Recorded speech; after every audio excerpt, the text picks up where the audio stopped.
this thing on? Because it's getting ready to be on. Hello, everybody, and welcome to Bell Ringer. My name is Greg. Your guest name today is Russell Corigliano, co-owner of Rosina Food Products right here in Buffalo, Niagara. Throughout the episode, we talk about Rosina Food Products' growth, origin story, recent expansion set to open here in December, and then more macroscopically about Buffalo Niagara as a destination for food processing companies and the reasons why those companies have such success here, including our infrastructure and our workforce. Thanks to Russ for his time and you for yours. So tell our listeners, for those that don't know, a bit about Rosina. Okay. Well, Rosina is a Western New York company that was established back in 1963 by my father, James Corigliano. And the company is named after my mother, Rose Corigliano, and in Italian, it's Rosina. And today, Frank and I are second generation, Frank being my brother, Frank, who we are partners and co-owners of Rosina Food Products today. And we're continuing to grow the business and establish our roots even deeper into Western New York. So when your parents started the business in the 60s, I'm sure it looked quite a bit different. So, how did it start? And obviously, we know how far you've grown since then, but kind of take us with the origin story up until today. Okay. Well, yes, you're absolutely right. The company did look much different. Back in the day, my dad started this company kind of bootstrapping it, meaning that he had his own personal dollars that he scraped together, which were not a lot, and established Rosina Food Products. Prior to that, he had a small sausage company that he owned with a partner, and that split up for many different reasons. And my dad took his resources and created Rosina brand sausage company, and ran the business throughout the 60s, 70s, and 80s. And into the 90s when he retired in 1997. Frank and I joined the company back in like 76-ish, 75 and 76. And, we have been part of the company's growth for the last 40 years, let's call it. So we've seen a lot of change, and hopefully we were part of driving lots of change that has gone on in terms of growth. So, and obviously producing a lot more than just sausage now. I know a couple members of our staff recently were lucky enough to take a tour of the facility, and I think you just completed a pretty large expansion on the facility that is going to be operational, I think someone said in December. So tell us a bit about that, like the reason why you wanted to or maybe needed to, and then a bit about the details of that expansion, square footage, all that. Sure. Well, Greg, we operate two production facilities here in Western New York, one in South Cheektowaga on French Road, and another, which is what we call our pasta and entree facility in West Seneca, which is about half a mile from here. So we started on this site with meatballs. And incidentally, we don't make very much sausage nowadays. We very, very little. And our company is more of, on the protein side, a meatball, pizza topping, sliced sausage type of company. And, the facility that we're operating now, which is on what we call the protein facility, it's an older, I guess I would call it a tired facility, and that this facility needs to be upgraded.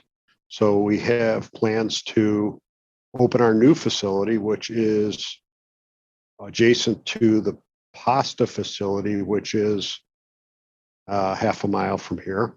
Once we get that plant up and running, that's 110,000 square foot state-of-the-art meatball facility that will produce 45 to 50 million pounds of product per year. So that's a big number, and that's a it requires a lot of technology and it requires a lot of good people to operate that facility. But when we get that facility up and running, we will then take our Cheektowaga facility, our Cheektowaga protein facility, bring that down, refurbish it, repurpose it, and reestablish it to where it needs to be in terms of operating. So very, very exciting times here at Rosina. Yeah, sounds like it. And Mhm. you mentioned the technology that's needed in powering that new facility. As I understand it, automation, I'm sure plays a big part. So tell us, as like a family-owned business and a company here in Western New York, how you're leveraging some technology and automation within your processes to help your growth. Yes. So technology we use at several different levels. Let's start with the food safety side of things. Rosina is a manufacturer of high quality products, and part of building a high quality product, is, along with the ingredients and the way you actually make the product, is it's also a very data driven process. So we need to understand raw materials that we're working with directly, if they're meeting specification, how they can be incorporated into the process without having any problems associated with them. So technology starts there with different levels of checkpoints that are related to checking that quality. And then in order to make a good product and a quality product, you need to be a consistent product. So the plant, the new facility, will allow us to be able to dial in the product, dial it into whatever level of cooking it needs, freezing, process, bagging, all of those different pieces of the process will be very much driven by technology and by standards and specifications and things like that. But you can never eliminate the need for great people. We have a great team of people here that are going to be working within that facility to build those good quality and consistent products on a regular and ongoing basis. Some companies install technology to eliminate people. Our approach here is to install technology to aid people in doing their job and being more effective at what they do. So it all seems to be working out well. Yeah, that was the perfect pivot into the next thing I wanted to talk about, which is that workforce. You mentioned some numbers earlier on the scale of the production. How many employees do you have at the operation? Well, we company-wide, we are around the 500 mark, and that includes all our sales force, our administrative team, and our production teams. And when I say production, that means our administrative and our distribution team is what I meant to say. So we have at plant level and in distribution, quality, security, I would say we are around the 375 mark.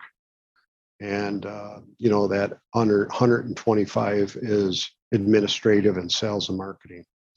Wow. Yeah. So really impressive scale. And to your point of using technology not to replace people, but to aid people, we were able to learn a little bit, some of my coworkers on the visit, about Rosina University and how you're using that to help upskill and train your workforce, just for their day-to-day jobs, but also on some of this technology that you're implementing. And it's a really kind of interesting in-house mechanism and even the brand behind it, calling it Rosina University. So tell the audience about that, because I think it's a pretty innovative approach to something that's in the news a lot, with the current labor shortages and all of that. So how are you training and taking care of your people? Well, great question. I appreciate you asking that, because Rosina University is very, very important to Rosina. And it's something that we have had the desire to implement for a lot of years. And we finally got our company to the position where we could no longer have enough people to promote internally to fill the gaps of growth. So we had to begin to reach out into the community and across the country at times when different qualifications are required. And we are very, very committed to operating Rosina in a very, very particular way, very strategic way. We're a family business, homegrown. Our people are very important to us. Our customers are very important to us, and our vendors are very important to us. And we want to make sure that those groups, whether they're interacting with each other, interacting with customers, interacting with vendors, it's done a particular way. There should not be a situation where somebody comes into Rosina and doesn't understand the mission well enough, doesn't understand how people deserve to be treated or need to be treated, and keeping your eye on the goal. So we bring people in not only to understand how to work within our systems, but we also make part of that process on how does leadership work? How do you develop leaders? How do you develop those that report to you? How do you develop certain particular situations so the company runs the way it's intended to be run? Okay, it's not all about the bottom line. It's not all about the owners. It's not all about the management team. It's about everybody. And how do we all exist? How do we all grow together? And how do we all figure out a way to be successful with each other?